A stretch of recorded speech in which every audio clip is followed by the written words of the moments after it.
전직 국회의원 보좌관, 전직 정치 전문 기자와 함께 정치권 상황에 하이킥을 날리는 정치 토크쇼 거침없이 하이킥. 장성철 대구 가톨릭대 특임 교수, 김보협 정치 전문 기자 두 분과 함께합니다. 어서 오세요. 안녕하세요. 네, 오늘 방송 역시 유튜브 생중계로 함께하고 있습니다. 유튜브 댓글도 실시간으로 저희가 다 확인을 하고 있으니까요. 저희 모습을 보시고 싶으신 분, 그리고 참여하고 싶으신 분, 표차원의 뉴스 하이킥을 검색해서 유튜브로 들어오시면 감사하겠습니다. 이번 주도 여야 대선 주자들 행보를 골고루 짚어보겠습니다. 먼저 야권으로 가보겠습니다. 먼저 윤석열 전 총장인데요. 오늘 언론에서 골프 접대 향응 의혹이 나왔습니다. 윤석열 전 총장 측에서는 악의적인 오보다라는 반박을 내놨는데 이 의혹의 심각성 두 분은 어떻게 보고 계실까요? 장성철 교수님. 이제 시작이다라고 보여지고요. 이제 시작이다. 그냥 저러한 의혹에 대해서 악의적인 오보다라고만으로 넘어갈 수는 없는 사안들이 앞으로 계속 나올 거다라는 생각이 듭니다. 근데 한겨레 측에서도 좀 입증 책임이 있어요.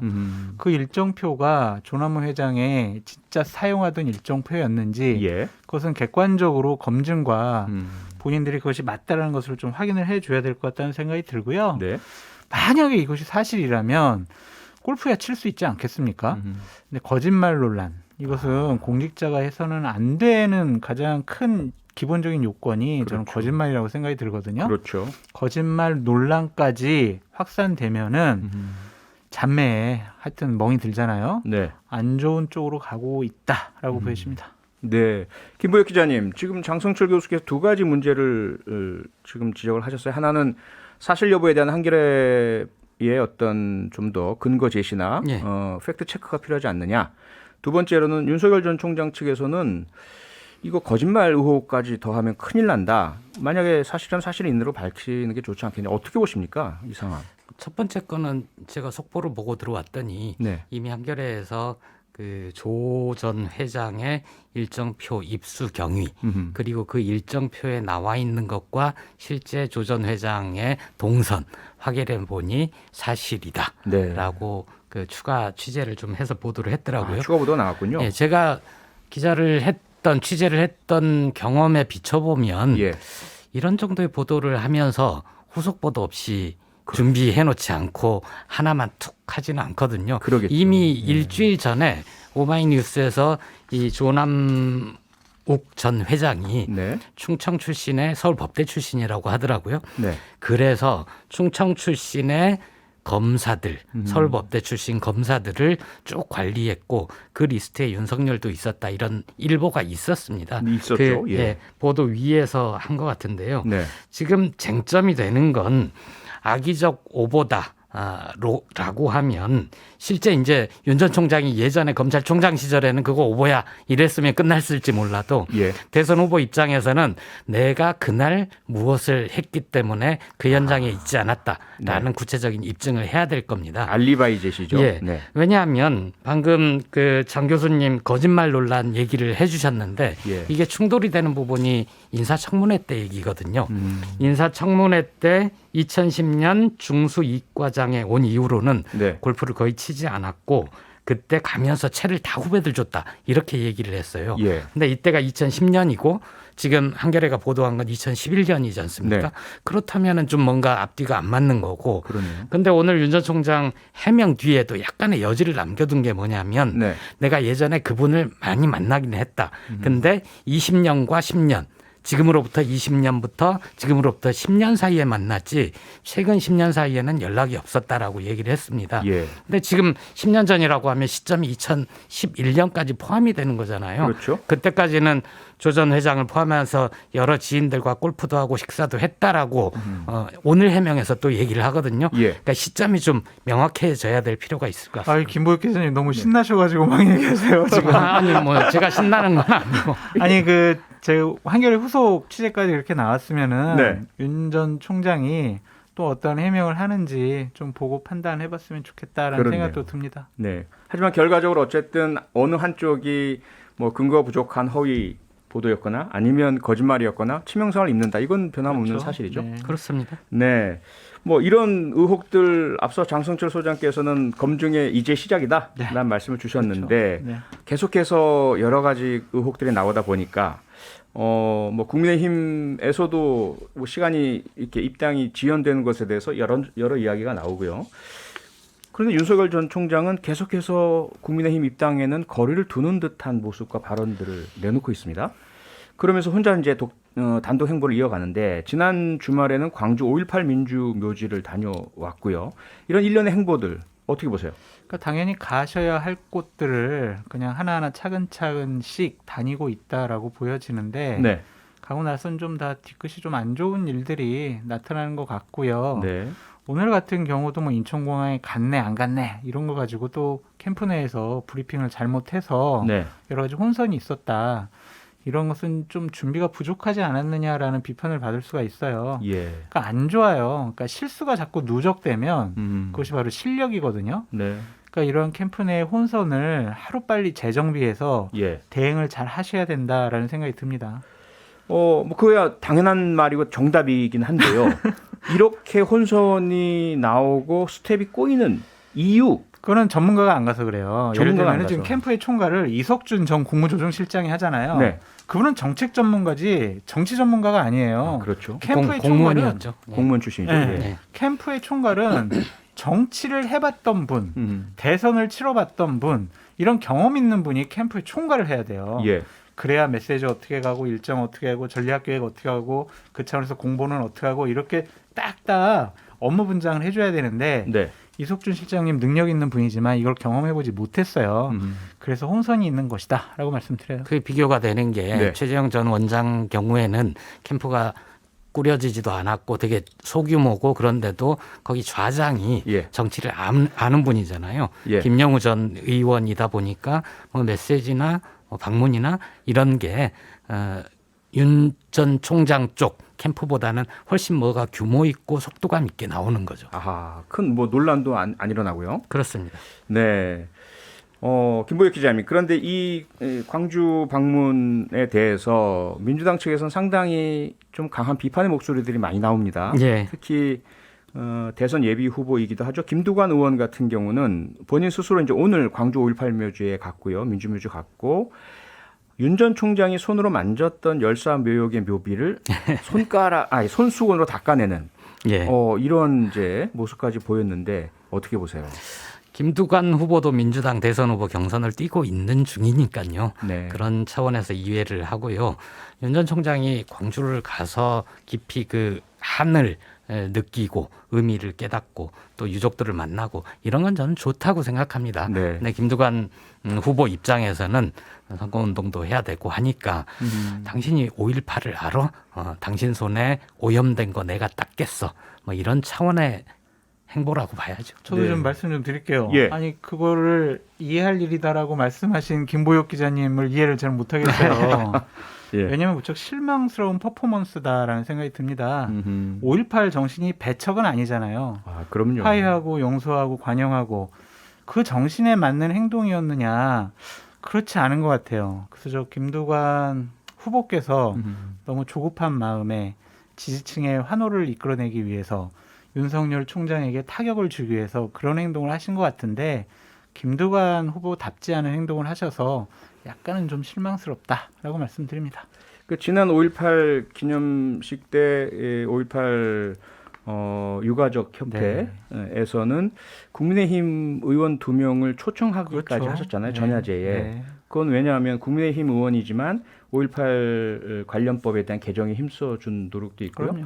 앞으로 헌법 전문에 5.18 정신을 넣어야 되지 않습니까? 예. 그러자면 이렇게 뭐 어떤 대선 후보든 광주 5.18 민주묘역 찾는 것 환영하고 그럼요. 따뜻하게 맞아줘야 되는 거 아니에요? 근데 저는 그런 생각도 해봅니다. 이제 윤석열 후보가 네. 5.18의 의미에 대해서 자유민주주의를 지키기 위한 한 거였고 이런 평가를 하는 건 괜찮은데 네.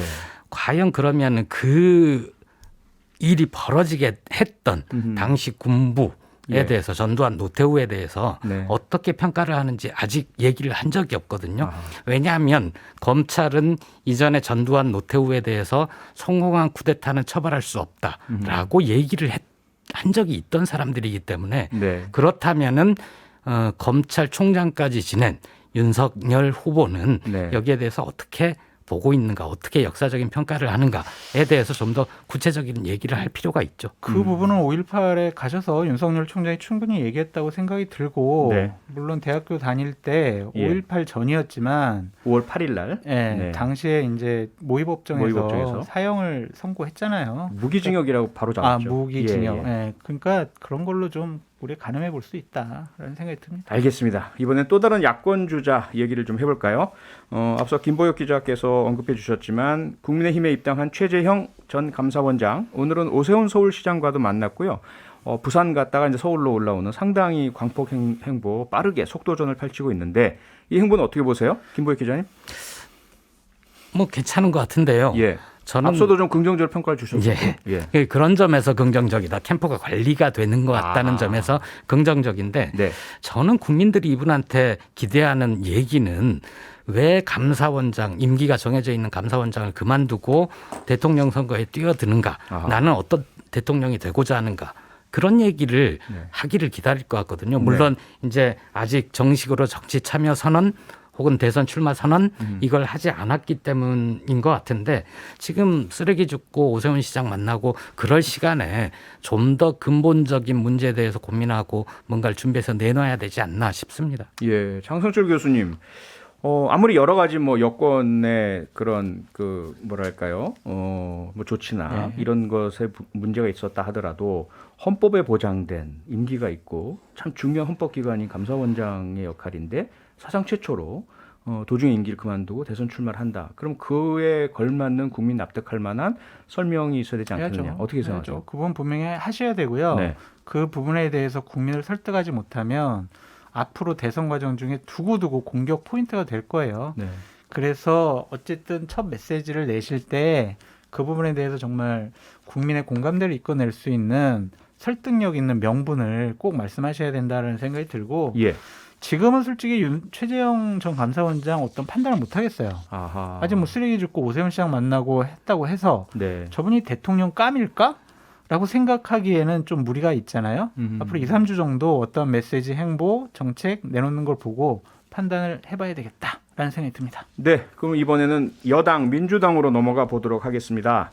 가장 눈에 띄는 게 상위 주자들 간의 지지율 격차, 좁혀지는 느낌 또는 그런 보도들이 계속 나오고 있습니다. 이낙연 후보의 상승세라는 분석도 많이 제기가 되고 있고요. 지난주에 장성철 교수님께서 내일 아마도 이낙연 후보의 지지율이 올라가는 그런 여론조사 결과 나올 것이다라고 하셨고 이게 그 친문 측에 어떠한 영향이 작용한 것이다라고 이제 주셨는데 일주일 지났습니다. 어떻게 보세요? 아주 이낙연 후보의 상승세는 맞는 것 같아요. 모든 여론조사에서 똑같은 현상이 나타났으니까. 해당 특정 여론조사만이 아니라 모든 여론조사의 상승세는 맞다. 맞아요. 예. 근데 저희가 그때 제가 주목해봐야 된다고 한 이유는 네. 양자 대결에서 이재명 지사는 지는데 이낙연 대표는 이기는 걸로 나왔단 말이에요. 아하. 그것은 여태까지 흐름과 좀 다른 흐름이었다라고 네. 보여지는데 오늘 같은 경우에 MBC에서 여론조사 발표를 했잖아요. 거기서 네. 보면은 또 뭐 이낙연, 이재명 지사가 양자 대결에서 윤석열 전 총장을 다 이기는 걸로 나와 있잖아요. 예.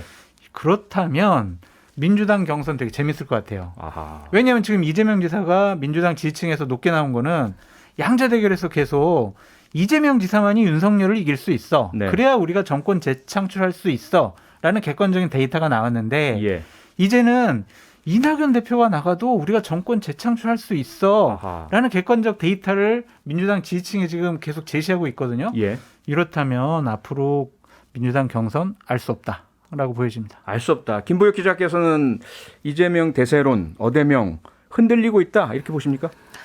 어차피 대세론은 없는 거죠. 왜냐하면 예. 그 전에 이낙연 대표 시절에 네. 얼마나 오랜 기간 동안 대세론이 이어졌었습니까? 맞아요. 그게 예. 깨지고 새롭게 부상한 게 이재명 후보였고 네. 또 누가 부상할지 모르는 거죠. 그런 만큼 지금은 1강 1중 다약보다 이 강으로 네. 읽어줘야 되지 않나 싶습니다. 아, 이 강으로 이강 체제 뭐 그러면 정세균 후보나 박용진 후보나 다른 사람의 어떤 부상 이 부분은 아직은 가능성이 낮은 건가요, 아주? 그럴 만한 시간이 많지 않은 것 같습니다. 시간이 얼마 없다. 예. 비록 경선이 늦춰져 있긴 했으나 네. 뭔가 큰 변화가 일어나기에는 예. 역동적인 변화가 일어나기에는 그 아래 단위에서 일어나기는 좀 어렵지 않을까 싶습니다. 아하.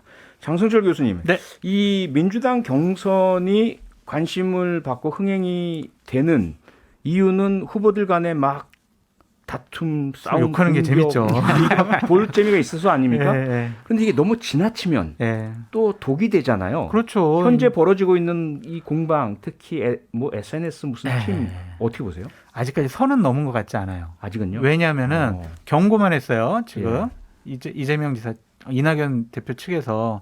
근데 만약 이게 고소고발전까지 가면 그것은 선을 넘고 누가 후보가 되더라도 지지층에서 이제 감정이 남아서 네. 아, 내가 정말 정권은 재창출해야 되지만 너는 도저히 못 찍겠어. 이런 얘기까지 나오거든요. 그게 지난 지방선거 때 경기도지사 선거 맞아요. 그대로 적용됐잖아요. 맞아요. 2018년도에 그런 일이 있었고요. 예. 이것을 이상민 경선관리위원장께서 잘 조정하셔야 될 것 같고요. 다른 후보들도 좀 다독이고 자중하는 모양새를 좀 취해야 될 것 같아요. 예를 들면은 네.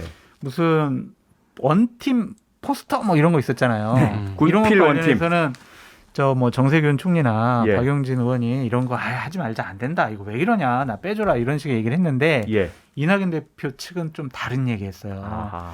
그러니까 이렇게 되면은 오히려 이낙연? SNS 팀 그게 더 심한 부정 경선 아니냐 에휴. 그런 얘기를 했었죠. 그러니까 이낙연, 이재명 이 두 분 사이의 감정 싸움은 예. 이것도 이제 시작이다. 앞으로 더 격화될 거다. 네. 이것 상당히 위험 요인이다라고 보여집니다. 네, 김보익 기자님 마지막으로 민주당에서 결국 경선 연기했습니다. 예. 5주 연기를 했는데 그 연기가 이 이강 체제를 더 굳힐까요? 아니면 어떤 변화가 일어날 수 있는 여지가 있을까요? 알 수가 없습니다. 왜냐하면 네. 지금 지지율이 이렇게 요동치는 거 보면 예비 경선 때 공부 열심히 한 사람이 성적이 잘 나온 거거든요. 아, 예. 앞으로 5주 동안 공부 열심히 한 사람 성적이 잘 나오겠죠. 공부할 기본기 시간을 주어지니까. 그렇습니다. 아하. 근데 이렇게 보면 될 것 같아요. 예. 그러니까 이낙연 대표 지금 치고 올라가는 추세인데 네. 이것이 연기돼가지고 이낙연 대표한테 불리할지 네. 아니면 1등 후보인 이재명 지사가 이대로 가면은 이기는데 아하. 기간이 늘어져서 변수가 생기거든요. 지켜봐야 되겠네요. 알 어디가 수 좋을지 없어요. 모르겠어요. 알겠습니다. 거침없이 하이킥 오늘도 거침없는 정치평론 해주신 두 분 고맙습니다. 다음 주에 뵙겠습니다. 감사합니다. 고맙습니다. 평일 저녁 6시 5분에 여러분을 찾아갑니다. MBC 라디오 표창원의 뉴스 하이킥.